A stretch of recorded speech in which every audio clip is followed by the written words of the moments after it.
Good morning my dear student. RB study centre में आप लोगों का हार्दिक स्वागत है, वेलकम। आज मैं आप लोगों के लिए लाया हूँ पहला मॉडल पेपर मैथमेटिक्स का, ताकि आप लोगों को हाई स्कूल परीक्षा में मैथ में अच्छे अंक मिल सके। तो आज मैं आप लोगों को 20 क्वेश्चन ऑब्जेक्टिव टाइप की, जो बहुत ही महत्वपूर्ण होते हैं, आपके नंबर बढ़ाने में बहुत ही महत्वपूर्ण होते हैं, उसको मैं आप लोगों को बताऊंगा।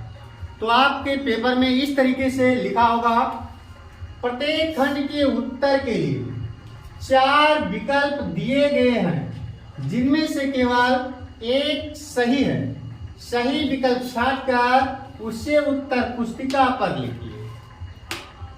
उत्तर पुस्तिका पर लिखिए। उत्तर पुस्तिका पर अब की बार आप लोगों को नहीं लिखना है। अब की बार आप लोगों को OMR शीट मिलेगी और उस OMR शीट पर आप लोगों को गोले कलर करना है। और वो गोले कैसे कलर करना है, ये चीज मैं आप लोगों को इस समय बताने जा रहा हूं। इस तरीके से होगा क्वेश्चन 1, 2, 3, 4, 5, 6, 7। इस तरीके से 20 क्वेश्चन का नंबरिंग आप लोगों को मिलेगा। और यहां पर ऐसे 20 क्वेश्चन की सीरीज होगी। अभी मैं सारे क्वेश्चन को अच्छे ढंग से आप लोगों को बताऊंगा। यहां पे आप लोगों को सर्कल बना होगा, इस तरीके से सर्कल बना होगा। उसमें लिखा होगा A, B, C और D लिखा होगा। आप देखते हैं, ये हमारा क्वेश्चन है, निम्नलिखित में से कौन सा सभाज्य संख्याओं का युग्म है। इसमें आप लोग A, B, C, D इस तरीके से कर लीजिए, ताकि समझने में आप लोगों को आसानी होगी। अब देखते हैं, निम्नलिखित में से कौन सा सभाज्य संख्याओं का युग्म है। सभाज्य संख्या, सभाज्य संख्या क्या होती है? जब दो संख्याओं का मासा एक होता है, तब दोनों संख्याएं सभाज्य संख्याएं कहलाती। सभाज्य संख्या 14, 35, 18, 25, 31, 93, 62, 32। इस चारों में से जिसका मासा एक होगा वो सभाज्य संख्या होगी, वो सभाज्य संख्या होगी। हम इसका यस्यप पॉइंट करते हैं। 14, 35 छोटी वाली संख्या से बड़ी वाली संख्या को पहले हम भाग देते हैं। 14 का नियम 14 हो जाएगा, सॉरी 2 बार जाएगा। 14 दूनी 28 हो जाएगा। 28, 7, 35, 7 आया कि 7 से 14 को डिवाइड करना है। 7 दूनी 14 हो जाएगा। इसका जो यस्यप आया है, ये 7 आया है। यस्यप 7 आया है, इसलिए 14 और 35 ये सभाज्य संख्या नहीं हो सकती है, को प्राइम नंबर नहीं हो सकती है। इसलिए 18 और 25 को हम देखते हैं। 18 और 25 का मासा निकालेंगे। भाग विधि से 18 और 25 का मासा निकालते हैं। 18 से 25 में भाग देते हैं। 18 का नाम 18 हो जाएगा। उसके बाद 25 से 18 को हम सब्ट्रैक्ट करते हैं, माय डियर स्टूडेंट, तो क्या आता है? 7 आता है। उसके बाद जो यहाँ पे शेषफल यानी रिमाइंडर जो आता है, उससे हम उसके भाजक में भाग देते हैं, यानी इसको हम भाज्य बना देते हैं। 7 दूनी 14 हो जाएगा। उसके बाद 18 से 14 को सब्ट्रैक्ट करते हैं, 4 आता है। 4 से 7 को भाग देते हैं। 4 का नाम 4 होगा। 7 में से 4 गए 3 हो जाएगा। इस 3 से 4 में भाग देते हैं। 3 एक नाम 3 हो जाएगा। 4 में से 3 गए 1 होगा। 1 से 3 में भाग देते हैं, 1 यानी 3 होगा। इसका जो HCF होगा, जो HCF होगा वो 1 होगा, HCF 1 होगा। अतः ये जो ABCD आप लोगों को ऑप्शन दिया गया है, ये जो ऑप्शन आप लोगों का दिया गया है, इस ऑप्शन में ये जो है 1 इसका HCF है। और मैंने पहले ही आप लोगों को बताया है कि अगर दो संख्याओं का मासा 1 होता है, 1 होता है, तो क्या होंगे?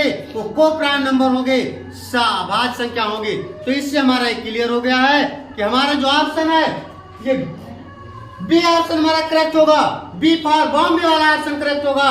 और ये जो हमारा OMR शीट है, OMR शीट है, इसमें फर्स्ट वाले में ABCD ये जो है 4 ABCD में से अब कलर करना है, हमको बी वाला कलर करना है। अब बी वाले को कलर कैसे करना है? ऐसे ऐसे करके नहीं छोड़ देना है, क्योंकि इसको कंप्यूटर चेक करता है, वो आप लोगों के पूरे गोले को उठाएगा। इसलिए इसको अच्छे से कलर करना है, इसको अच्छे से कलर करना है, पूरा कलरिंग करनी है आप लोगों को। यहाँ पे गोले को जितने अच्छे से कलर करेंगे उतने अच्छे से कंप्यूटर हमारी कॉपी को चेक करेगा। इस तरीके से आप लोग पूरा गोला आप लोग कंप्लीट कर दीजिए। और देखिए, अंदाज से क्वेश्चन को मत लगाइएगा। आपकी कॉपी का जो बायां पेज होगा वो रफ कॉपी के लिए आप लोग यूज कीजिएगा और उसमें ऐसे क्वेश्चन को सॉल्व कर लीजिएगा। उसके बाद तब OMR शीट को कलर कीजिएगा। देखिए यहाँ पर पहले में मासा जो था HCF था वो 7 आया है, दूसरे में HCF 1 आया है, इसलिए हमको तीसरे और चौथे लगाने की कोई जरूरत नहीं है, क्योंकि हमको टाइम बचा के चलना है। क्योंकि जो हमारा टाइम होता है 3.5 घंटे का टाइम होता है, वो टाइम बहुत ही जल्द बीत जाता है। ये क्वेश्चन आप लोग अच्छे से देख लीजिए, फिर चलते हैं अपने नेक्स्ट क्वेश्चन नंबर 2 पर। द्विघात समीकरण 3x² - 4x = 0 के मूलों का गुणनफल है। यहाँ देखिए, मूलों का गुणनफल ज्ञात करना है।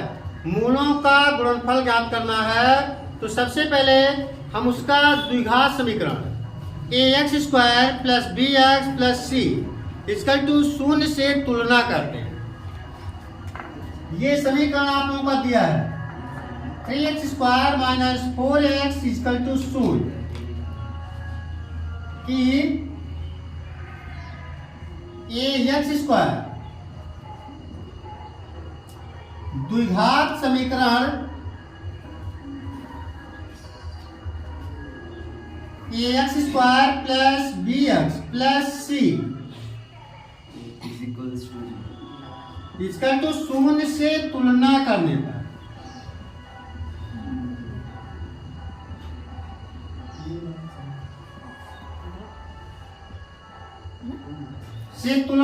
पर द्विघात समीकरण ax² + bx + c बराबर 0 से तुलना करने पर, इससे हम इसकी तुलना करेंगे तो क्या होगा? यहाँ पे देखिएगा ध्यान से, x² यहाँ x² है, तो यहाँ a है, यहाँ 3 है, तो ये बराबर 3 हो जाएगा, ये बराबर 3 हो जाएगा। उसके बाद यहाँ x है, यहाँ x है, और यहाँ b है, यहाँ -4 है, तो b बराबर -4 हो जाएगा। c है, यहाँ पे 0 है, कुछ भी नहीं है, तो c = 0 हो जाएगा। हमें मूलों का गुणनफल ज्ञात करना है। मूलों का गुणनफल होगा, मूलों का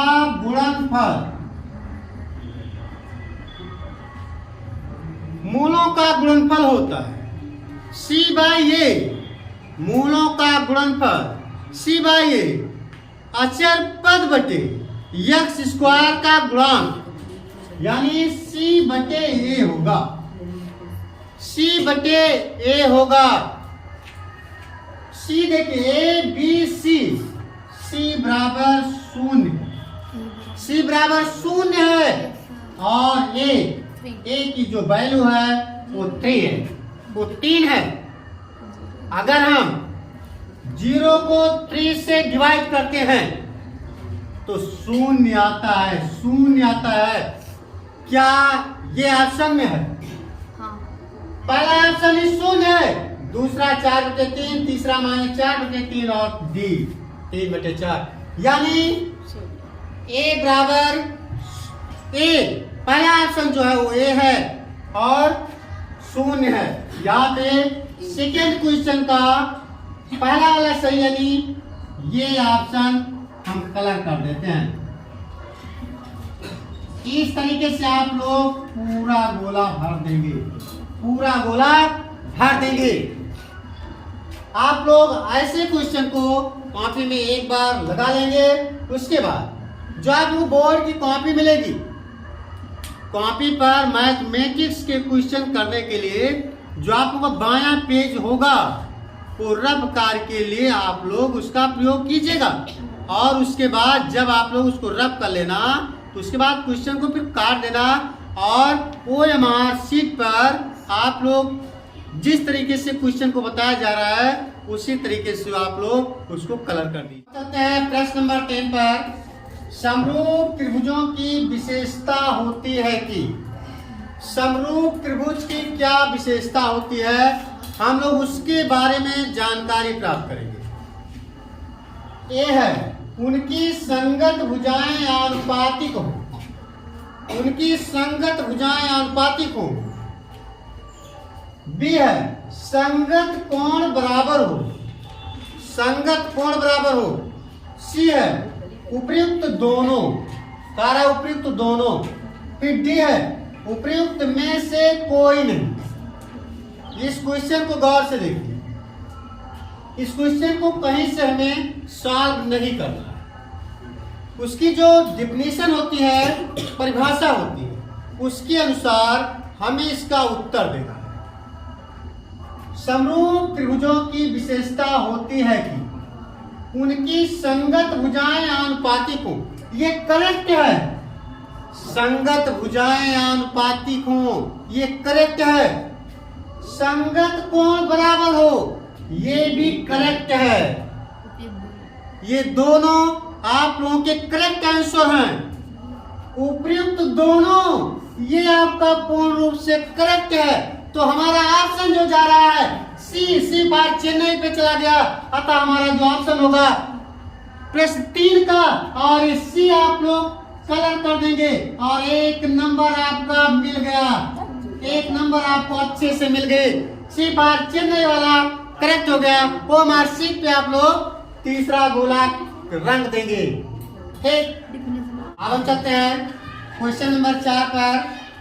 cos 60, cos 30, sin 60, sin 30 का मान ज्ञात करना है। इस तरीके से आप लोगों के सामने आपका ऑप्शन दिया गया है। ए 0, बी √ 3/2, सी 1/2, डी। अगर आप लोगों को क्वेश्चन आता है तो क्वेश्चन को सॉल्व करके तब आप लोग OMR शीट को कलर करेंगे, रंगेंगे। और अगर आप लोग अच्छे से पढ़ाई नहीं किए हैं, क्वेश्चन को याद नहीं है, कैसे लगाया जाता है, कैसे सॉल्व किया जाता है, इसके बारे में जानकारी नहीं है, तो क्या करेंगे, तुक्का लगाएंगे। तुक्का लगाने से मार्किंग नहीं बढ़ती है माय डियर स्टूडेंट, इसलिए तुक्के पर विश्वास आप लोग मत कीजिएगा। अभी बहुत समय है, बहुत समय, पढ़ाई पर आप लोग ध्यान दीजिएगा। रेगुलर आप लोग क्लासेस लीजिए और पढ़ाई कीजिए।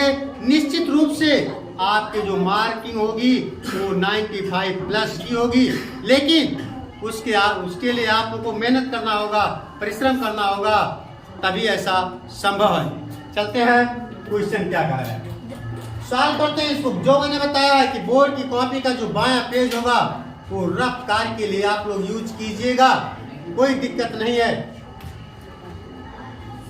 cos 60, cos 30 minus sin 60,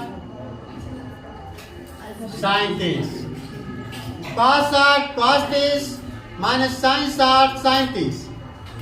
cos 60 का मान होता है 1/2 होता है। cos 60 का मान 1/2 आप लोग हमारे इसके पिछले वीडियो में देख सकते हैं, जिसमें मैंने जो है सारे जो त्रिकोणमितीय अनुपात हैं उसका मान कैसे निकाला जाता है ये मैंने बना के डाल दिया है। 5 7 1/3 और 5 30 का मान 5 30 का मान होता है √3/2 माइनस sin 60 इसका मान √3/2 और sin 30 का मान जो होता है वो 1/2 होता है 1/2 होता है। √3 से 1 को मल्टीप्लाई करेंगे तो √3 होगा और 2 दूनी 4 हो जाएगा माइनस √3 एक अन्य √3 होगा और एक 2 दूनी 4 हो जाएगा। √3/4 में से √3/4 जब हम लोग घटा देंगे तो क्या आएगा? शून्य आएगा, शून्य आएगा। यानी हमारा जो ऑप्शन होगा ऑप्शन ए ही सही है। आप लोगों का ऑप्शन 0 ए वाले का जो ऑप्शन है वो शून्य है। और इसमें क्वेश्चन नंबर 4 में ऑप्शन नंबर 5 आप लोग ऐसे कलर करेंगे। इस तरीके से ऑप्शन नंबर 5 ऐसे आप लोग ऐसे कलर करेंगे। तो अगर ऐसे आप लोगों का क्वेश्चन लगता रहा तो निश्चित रूप से आप लोगों के अंक बढ़ते जाएंगे। अब हम चलते हैं प्रश्न संख्या 5 पर। निम्नलिखित में से कौन केंद्रीय प्रवृत्त की माप नहीं है? 4 ऑप्शन आप लोगों के लिए सामने है। इसमें कौन केंद्रीय प्रवृत्त की माप नहीं है? अगर आप लोगों को याद है कौन नहीं है तब तो आप लोगों का करेक्ट आंसर होगा, अन्यथा आप लोग तुक्का ही लगाएंगे। और तुक्के का क्या भरोसा कि क्वेश्चन सही होगा कि गलत होगा। इसलिए तुक्के पर विश्वास मत कीजिए और पढ़ाई पर विशेष ध्यान दीजिए। निम्नलिखित में से कौन केंद्रीय प्रवृत्त की माप नहीं है? कौन नहीं है? पहला माध्य, ये तो है, माध्य है, बहुलक भी है, बहुलक भी है और माध्यिका भी है। माध्य भी है, बहुलक भी है, माध्यिका भी है, लेकिन मानक विचलन नहीं है। मानक विचलन नहीं है। यानी जो हमको हमारा करेक्ट ऑप्शन इसमें देना है कौन नहीं है? है नहीं? नहीं है समझ के वो पहला वाला मार दो जल्दी से। नहीं है तो मानक विचलन डी वाला option, D for dinosaur, D वाला ऑप्शन आप लोगों का सही होगा। और क्वेश्चन नंबर 5 का आप लोग डी रंगेंगे, डी इस तरीके से आप लोग कलर करेंगे। डी आप लोगों का कलर हुआ। अब हम चलते हैं प्रश्न नंबर 6 पर। 2 बिंदुओं के निर्देशांक -8 0 तथा 0 -8 है। इन बिंदुओं से बने रेखाखंड के मध्य बिंदु के निर्देशांक ज्ञात कीजिए। मध्य बिंदु के निर्देशांक ज्ञात करना है। तो अगर आप लोग ज्ञात कर लेते हैं तो आपका OMR शीट गलत होने से बच जाएगा। अगर तुक्का लगाते हैं तो क्या भरोसा, वो तो ना पढ़ने वाले तुक्का लगाएंगे, पढ़ने वाले तो पहले क्वेश्चन को सॉल्व करेंगे और देखेंगे कि कौन सा ऑप्शन हमारा सही होता है। तो ये हो जाएगा -8 0 0 -8 x1 -8 होगा, y1 0 होगा, x2 0 होगा, y2 -8 होगा। यानी मध्य बिंदु के निर्देशांक, मध्य बिंदु के निर्देशांक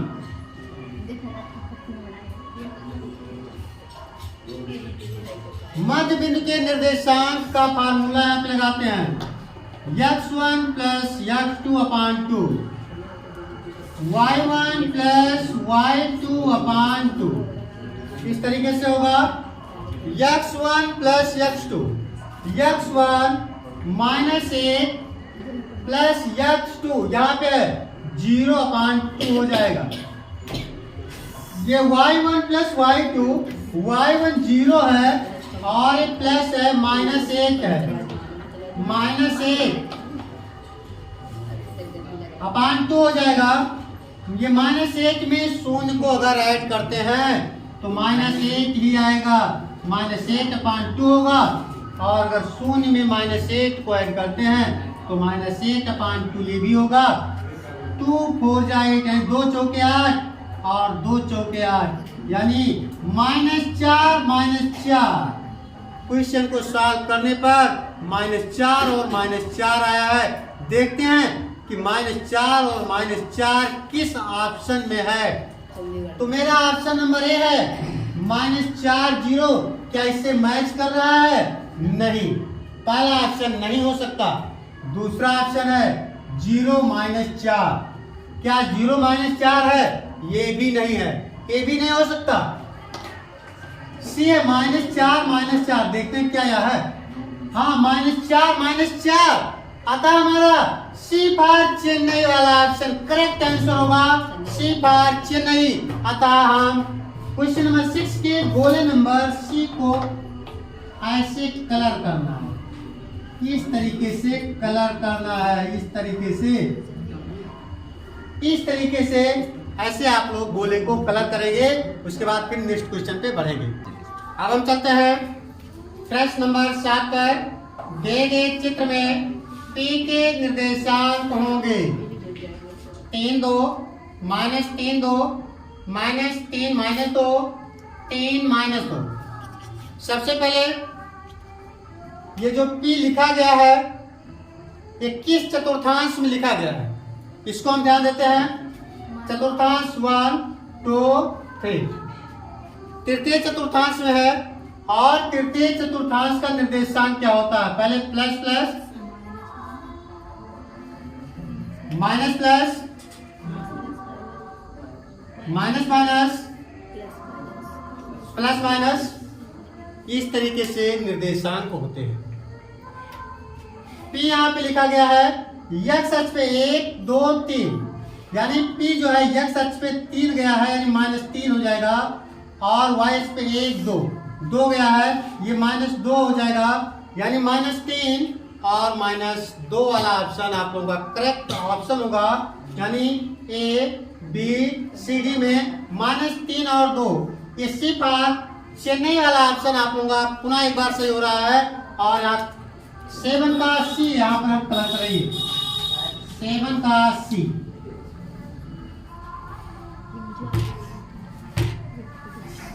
सेवन का C आप लोगों का करेक्ट है। और इस तरीके से अब हम चलते हैं प्रश्न संख्या 8 पर। बहुपद x² + 7x + 10 के शून्यक होंगे। हमें इसको शून्य ज्ञात करना है। अगर हमें ज्ञात करना मालूम है तब तो हम इसको ज्ञात करके उसके बाद तब हम ऑप्शन को सिलेक्ट करेंगे। अगर हमें याद नहीं है तो क्या करेंगे? क्वेश्चन मार्क का ऐसे देखेंगे, चलो ए हो सकता है, बी हो सकता है, सी हो सकता है, एक तुक्का लगा देंगे। अरे भाई, तुक्के से कोई मतलब नहीं, कोई भी नंबर नहीं बढ़ेगा, नंबर नहीं आएगा। उसके लिए आपको क्वेश्चन को सॉल्व करना होगा, उसके बाद तब आपको ऑप्शन सिलेक्ट करना होगा। अगर मार्क लाने हैं तो अभी से अपनी तैयारियों में जुट जाइए। तो चलिए, x² + 7x + 10, हम इसका सबसे पहले शून्य ज्ञात करना है तो गुणनखंड करेंगे। इसका 2 x² + 7x + 10 इसका 2 शून्य, क्योंकि इसके शून्य ज्ञात करने हैं। देखिए लास्ट में 10 है, पहले कुछ में 1 है, 10 सेकंड में 10 समझ लीजिए। दो संख्या का गुणनफल 10 हो जाए और दोनों संख्या को जोड़ दिया जाए तो 7 हो जाए। My dear student, x² + 7x + 10, दो संख्या का गुणनफल 10 हो और जोड़ दे तो 7 हो जाए। तो 5 दूनी 10 और 5 2 7 होगा। x² + 5x + 2x + 10 = 0। x² + 5x + 2x plus 10 बराबर 0। इसको मैंने इसलिए ब्रैकेट लगाया है, ब्रैकेट ना भी लगाते तो भी चल जाता, लेकिन आप लोग स्टूडेंट हो, यहाँ जब माइनस होता है तो वही काम तब भी करते हो, इसलिए आप लोगों का क्वेश्चन रॉन्ग हो जाता है। इसलिए आप लोग यहाँ पे कोष्टक का प्रयोग जरूर कीजिएगा।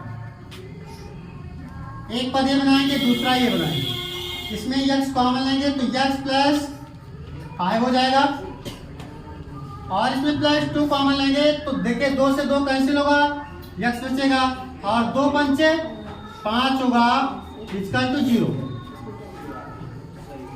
x प्लस 5 और x प्लस 5 ये कॉमन हो जाएगा, x प्लस 5 तो क्या आएगा, x प्लस 2 आएगा। देखिए जब x प्लस 5 और x प्लस 5 दो जगह है, दोनों जगह से हमने हटा दिया तो क्या दिख रहा है आप लोगों को, x प्लस 2 दिख रहा है, वो x प्लस 2 यहाँ पे लिखा गया है।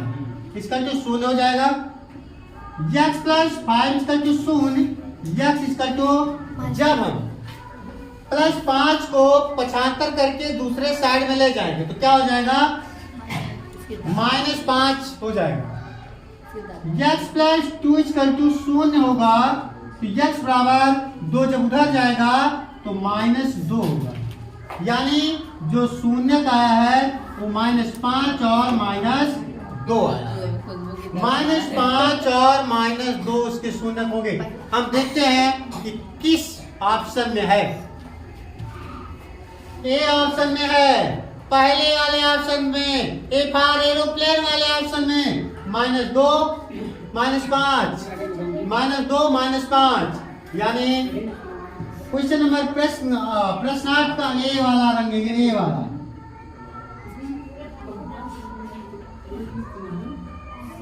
ए वाला इस तरीके से कलर करेंगे। हम अभी तक अपने 8 क्वेश्चन को कर चुके हैं। अब इसके बाद चलते हैं नेक्स्ट क्वेश्चन पे। चलते हैं क्वेश्चन नंबर 9 पर। या tan a बराबर 4/3 तो cos a का मान होगा। cos a का मान क्या होगा, 3/4, 3/5, 5/3, 5/4। तो इसको सबसे पहले हम क्वेश्चन को सॉल्व करते हैं, और कैसे सॉल्व करते हैं वो आप लोग अभी स्क्रीन पर दिखेंगे। tan a बराबर 4/3, tan a बराबर 4/3। आप लोगों को ये पता है कि tan थीटा बराबर लंब बटे आधार होता है, लंब बटे आधार। tan a बराबर लंब बटे आधार। तो सबसे पहले हम एक समकोण त्रिभुज बनाएंगे। समकोण त्रिभुज, देखिए यहाँ पर a दिया गया है, tan a दिया गया है। a को हम जो है यहाँ नहीं लिखेंगे, a को चाहे यहाँ लिखेंगे और चाहे यहाँ लिखेंगे, ये b c। जब ये यहाँ हो गया, ये यहाँ हो गया, तो ये वाली भुजा क्या हो गई, ये आधार हो गई, और ये लंब है, ये हो जाएगा कर्ण। अब हम इस त्रिभुज में पाइथागोरस का प्रमेय लगाएंगे। समकोण त्रिभुज ए बी सी में पाइथागोरस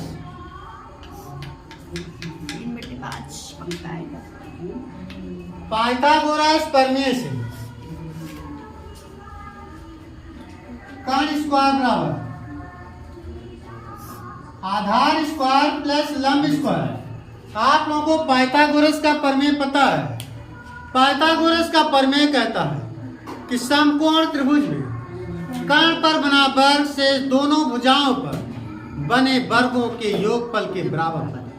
समकोण त्रिभुज में, समकोण त्रिभुज कौन सा त्रिभुज होता है, वह त्रिभुज जिसका एक कोण 90 अंश होता है वो समकोण त्रिभुज कहलाता है। यहाँ आप लोगों के सामने मैं समकोण त्रिभुज बनाया हूं और पाइथागोरस प्रमेय लगाया हूं कि कर्ण स्क्वायर बराबर आधार स्क्वायर प्लस लंब square, hypotenuse square equal to base square plus height square. तो कर्ण स्क्वायर बराबर आधार स्क्वायर प्लस लंब स्क्वायर होगा।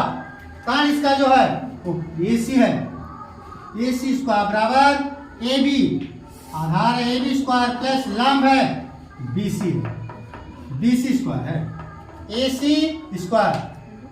एक मिनट ध्यान रखिएगा, लंब जो है हमारा ये 4 है और आधार 3 है, यानी AC स्क्वायर बराबर AB square 3 square, BC 4 square, AC square बराबर 3 स्क्वायर की वैल्यू 3 त्रिका 9 होगी, 9 होगी, यहाँ पे 9 प्लस 4 स्क्वायर 4 चौके 16 होगा, 4 4 जा 16 होगा, 16 यहाँ पे राइट करते हैं।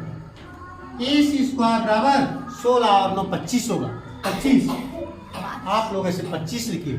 AC स्क्वायर इसका तो 25 हो गया। AC की जो वैल्यू होगी AC की जो वैल्यू होगी वो क्या होगी, वो √25 होगी, √25 होगी, यानी 5 का जब स्क्वायर रूट निकालेंगे, 5 का स्क्वायर रूट 5 का स्क्वायर रूट क्या होगा, 5 25 होगा, यानी 5 आएगा, यानी 5 गुणे 5 5 25, यानी एक पेयर उसका ऐसे ही देख लीजिए, 5 गुणे 5 एक पेयर बन गया तो 5 आ गया।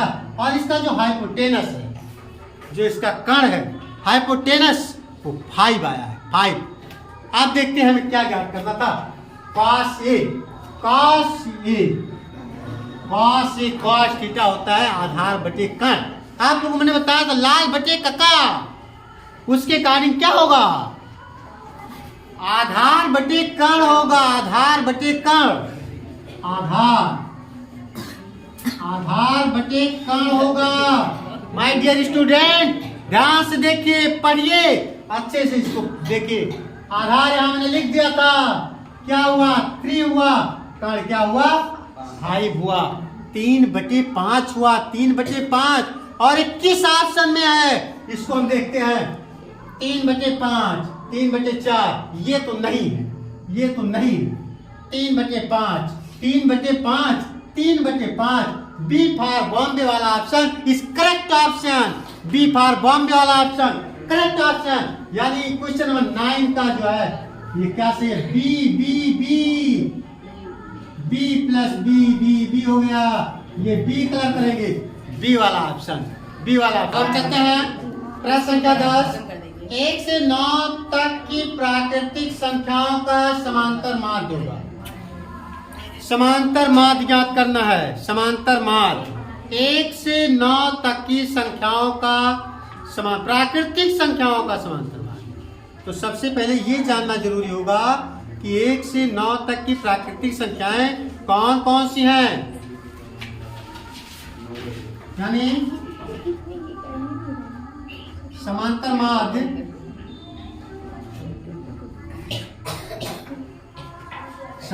माध्य हो जाएगा 1 + 2 + 3 + 4 + 5 + 6 + 7 + 8 + 9। जितनी भी संख्या है बटे उतना, कुल संख्याओं का योगफल बटे पदों की संख्या, समांतर माध्य बराबर sigma xy sigma sigma xy, कुल पदों की संख्या का योगफल बटे पदों की संख्या।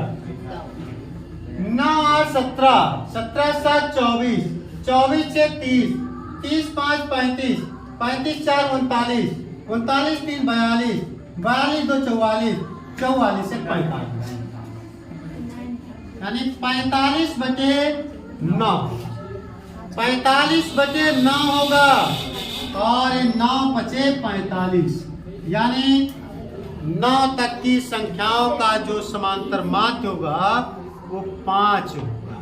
9 तक की संख्याओं का समांतर माध्य 5 होगा। और अब हमें देखते हैं किस ऑप्शन में 5 है।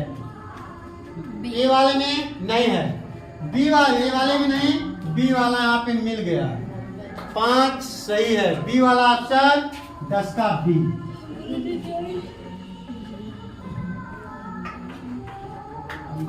दस का आप लोगों का बी वाला ऑप्शन सही था, और मैंने बी वाले ऑप्शन को इस तरीके से कलर कर दिया है। आप लोग भी इसी तरीके से कलर करेंगे। आज मेरा ये पार्ट 1 वीडियो था। अगर आप लोगों को मेरा वीडियो अच्छा लगा हो तो उसको लाइक कर दीजिए और चैनल को सब्सक्राइब कीजिए और मुझसे लगातार जुड़े रहिए। अगर आप लोगों को हाई स्कूल की परीक्षा में 95% मार्क लाने हैं। तो धन्यवाद, जय हिंद।